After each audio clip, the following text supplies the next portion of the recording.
Okay, good evening. This week it's Parshas Bamidbar, but it's also right before Shavuos. So we will talk about both Parshas Bamidbar and also especially about Shavuos. And we'll take another break from the Tanya. So first of all, for a short word about the Parsha, we find in this week's Parsha it starts off with counting the Jews again. And the commentaries ask, why were the Jews counted so many times? And one of the explanations is that we find there's a law in halacha that if something falls into a mixture, so it can become nullified, right? Milk or meat, one falls into the other, it can become nullified, 1 in 60, and other things, there's different ratios and so on. But there are exceptions. Certain things cannot become nullified. For example, if it's a whole creature, so then it's that the fact that it's a whole creature, that gives it some significance that it can't be nullified. Said in a live creature also, while it's alive, it cannot become nullified, because that itself gives it a certain chivus, a certain importance, and that makes it not be able to be nullified. And another thing is a davar shavaminion, something that's counted. Something that's counted individually, 1, 2, 3, sell it by count. That also signifies the importance of the object. And since the object, the item, is important, it also even becomes nullified in something else. Doesn't become mixed into another mixture, does not become nullified. And this, the Shalah, Rabbi Shaya Levi Horowitz, known as the Shalah because of his Sefer Shnei Luchos HaBris, explains that's the reason why the Jews were counted. They were counted. Once they're counted, that gives it a significance, the Jewish nation, a significance that even if they'll be mixed within the nations of the world, they won't be nullified. Doesn't matter where they are not really mixed into everything else. They're not part of everybody else. They're still special. They're still having importance. And the Rebbe points out that the significance of this is that unlike the creature or the complete creature or living creature, they have an inherent importance. It's a living creature. It's a whole creature. Something that you can tell that it's important from the outside, and therefore it's not nullified. But a davar shavaminion, something that's counted, it's not really from the outside really recognizable that it's important. It's something that's counted, but you can't really tell. There's no sign that says this is something that's counted. But nevertheless, davar shavaminion doesn't become nullified. Something that's counted doesn't become nullified. And that's the same thing with the Jewish nation. Even if outwardly the person doesn't display anything that looks very special about him, but the very fact that he's Jewish and he's davar shavaminion, he was counted as part of the Jewish nation, he will never become truly nullified. And we know, moving in this week, we're going to move in straight into the Chassidus word from here. We know that Parshas Bamidbar is always read before Shavuos. This year it's actually Erev Shavuos, the day before Shavuos. And there's significance to this. And while we discuss Shavuos, we'll come back to this point and we'll see how it's extra special, the importance of Parshas Bamidbar being read before Shavuos. First of all, there's a well-known question about Shavuos.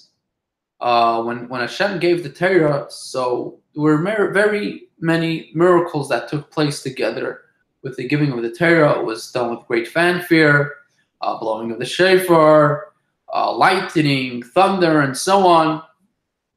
Amongst the miracles, it says that there was no echo. God said that there's a difference, but there was no echo. And of course, this is seemingly a miracle that doesn't really have a reason for the miracle. We know that God doesn't do miracles for no reason. And the question is, why would God make a miracle that there's no echo? Normally, when I talk, and the greater the sound, the greater the echo. But over here, there was no echo. But we can understand this by other questions about Shavuos. Another question about Shavuos is, unlike other Yom Tovim, we find that Shavuos does not have any laws for itself on its own. In other words, there's the general laws about Yom Tov that apply to Shavuos, but Shavuos doesn't really have laws like eating matzah, drinking wine, shaking a lulav. There's no special mitzvah for Shavuos. Even eating cheesecake is not a mitzvah on Shavuos. It's a custom, but it's not a mitzvah. There's no special mitzvah on Shavuos. At the same time, we also say that although on other holidays, in theory, if someone, let's say, wants to make a fast because he had a bad dream or whatever it was, he would be permitted to do it. But on Shavuos, he would not be permitted. Out of all holidays, Shavuos, the one that was giving the Torah, he's not permitted, and you have to eat. You're not allowed to fast, even for any side reasons, and you're not allowed to fast on Shavuos.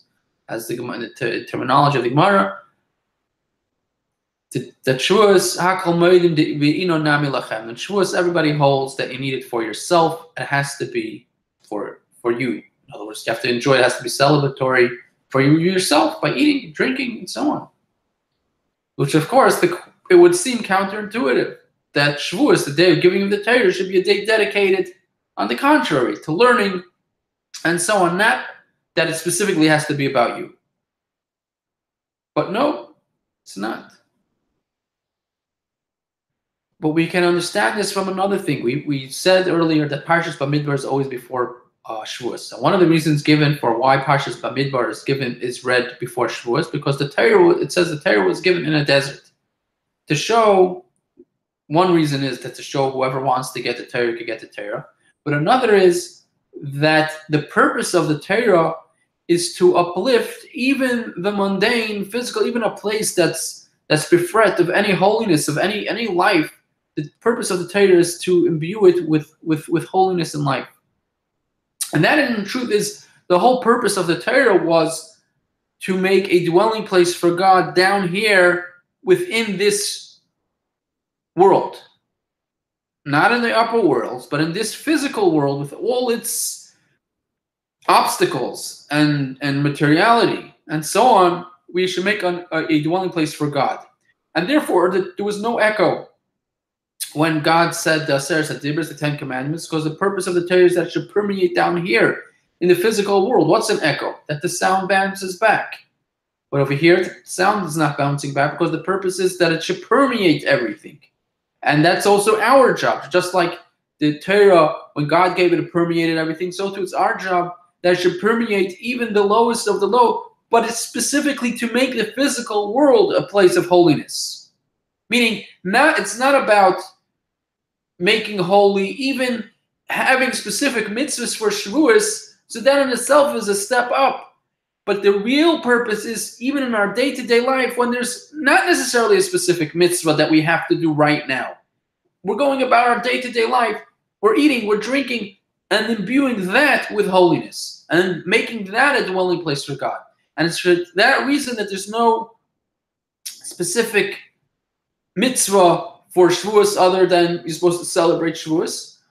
There's customs, there's things that we do, but there's no specific mitzvah, because that's the purpose of Shavuos, that no, you're not supposed to fast. It's when you're eating, when you're drinking, when you're living your physical life, making that a dwelling place for God, which that's really the purpose of the giving of the Torah. And this is actually one of the fundamental things that Chassidus teaches, that unlike in earlier generations, that they perceive the only way to connect to God is through intellectual pursuits, through the more and more learning. But we, on the contrary, we connect to God, and we've actually fulfilled the purpose of creation through doing physical acts, physical mitzvahs in this world. That makes a connection to God, and that makes a dwelling place for God in a way even greater than the most intellectual, greatest scholar that's sitting and learning.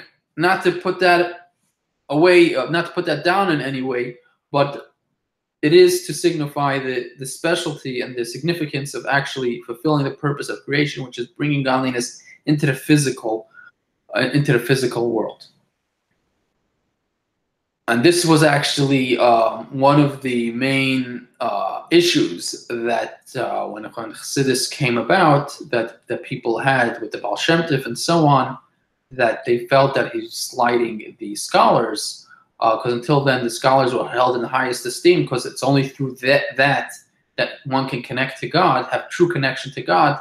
And Chassidus revealed that no, even doing mitzvah with your heart and soul, you're doing a mitzvah and you're fulfilling God's will and making the dwelling place for God, that sometimes can be even greater than the greatest scholars sitting and learning all day. Moving on to the short halacha. So we mentioned about Shavuos. The Shavuos is it is a custom to eat milchiks. We also spoke about nullification of milk and dairy. So we'll say a short halacha about baking in a oven, whether the oven is milchiks or fleishiks. We'll use, obviously all these laws work both ways, but the more common would be that if you have an oven that's meat oven, and you want to bake a cake that's parv, and you want to be able to eat it with your coffee that has milk in it. Can you do that? Now, normally, if the oven itself, the oven racks, let's say, had residue from meat residue on it, and if you would bake the cake straight on the rack, that would be a problem. It would be straight meat. But usually that's not how things are done. You're baking the cake. The baked cake batter is in a pan. Let's presume that the oven is clean. So even then, you cannot lechatchila. This is for Ashkenaz. There's actually a difference between Sephardim and Ashkenazim here, but since most, I think, listening are Ashkenazim, you cannot lechatchila in the first instance eat that cake together with milk. You could have it separately, but you can't have it together with milk or something that has milk in it. And the reason for that is that the oven, we're scared that there's the steam from the meat went into the oven walls, and then it went back into once you're cooking it now, it went back into the cake, and therefore you do not, in the first instance, you do not have it with milk, and you have to have it separately. You cannot have your Danish and coffee that has milk in it, let's say Shabbos morning, and have them together. You can have them separately. Additionally, if this cake, let's say it got mixed into something that's dairy for whatever reason, you're not supposed to do it in the first instance, but let's say it did get mixed in, then as long as the oven was clean, you would be allowed to eat it. You know, throw it out. You can't eat it. Obviously, that you can't do it intentionally, but if it did get mixed in, you can't eat it. I would add that there are some that hold that even for Ashkenazim, if you had the oven on without anything in it, between baking the meat and baking this parva neutral cake, obviously we're not talking about dairy. If it's dairy, can't do it. But if it's parva cake, there's some that hold that if you turn it on the highest for a while and then you put in the cake, you would be able to later have that cake with dairy. So to recap, first of all, we asked why were the Jews counted so many times, and the Shalah explains that it's because we have a law that davar shebeminyan, something that's counted, is not nullified, and therefore God didn't want to nullify the Jews, wanted that the Jews should not be nullified even when they'll be mixed within the nations. Therefore, He counts them, and the significance of this is that while other things that aren't nullified outside, it's recognizable from externally. What's special about them here is davar shebeminyan, something that's counted. It's not necessarily recognizable what's so special about it. Nevertheless, it's not batal, it doesn't become nullified. And we explained that this is one of the reasons why Bamidbar is always read before Shavuos. First of all, Shavuos is when God chose the nation of the Jews, that they should be His nation. And we explained that this is, we find that when God gave the Torah, there was no echo.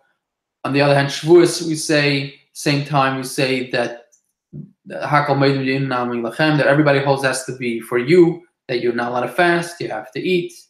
There's no special laws in Shavuos. I'm explaining all of these is because Shavuos was coming to teach us that the purpose of creation is making a dwelling place for God down here in this physical world. And so much so that it's not even about when we're doing something special, but even when we're going about our day-to-day life, we have to imbue that with holiness, which is why there was no echo, because the sound went into the world, into the physical world, imbuing it with holiness. And the same thing, why it's specifically about eating and drinking, not fasting and Shavuos. There's no special laws. Just you're just eating and drinking and celebrating, because that is the purpose of creation, specifically through that, and doing mitzvahs and doing in the physical, regular day-to-day physical grind. And we explained that this is actually one of the fundamental differences when the Baal Shem Tov revealed the concept of Chassidus, which in a way revolutionized the perspective, although it was really from before, but it brought it out to sharper contrast, that you can connect to God not only through learning, but even greater through doing physical mitzvahs. And we shed a short halacha that if you bake something in a meat oven, you cannot eat it together with milk, with dairy at the same time. You can have it separately, but not have it together because of the steam. Nevertheless, we said if it is mixed in to it was mixed into dairy, you didn't do it on purpose, but it happened, you would be allowed to eat this parv cake. This all applies to parv. You can't do it. It's not a dairy cake.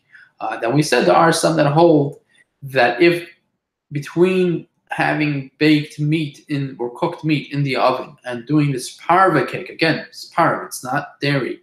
The oven was on for a while without anything in it to sort of like get some of the steam out. Some would permit eating that cake with dairy. Again, it's a parva cake. Thank you very much, and have a good night.